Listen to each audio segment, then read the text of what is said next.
ஜெயலலிதா உயிரோடு இருக்கும்போதே அரசியல் களத்துக்கு வந்தார்.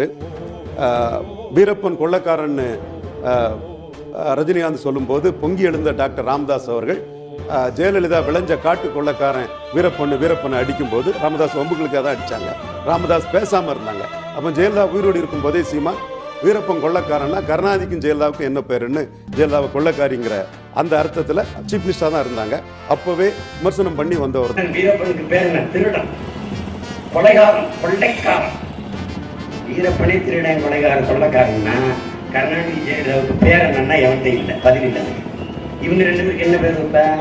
வீரப்பன் எப்படி சொல்லுவான்? மாயாவி, திருடன். நான் கேட்டேன், வீரப்பனே திருடன் தான் ஜெயலலிதா கருணாநிதிக்கு பேர் என்னடா வைக்கிறது? ஒருத்தன் பதில் இல்லை. சந்தனக்கட்டையை வச்சு வித்துட்டாரு, யானையில கொண்டு வித்துட்டாரு. வித்தனங்காட்டுல இருந்தா வாங்கினவெல்லாம் எங்கடா இருந்திய? ஒரு நடவடிக்கை இல்லை, பதில வந்துட்டாது இருக்கா? ஒண்ணும் கிடையாது.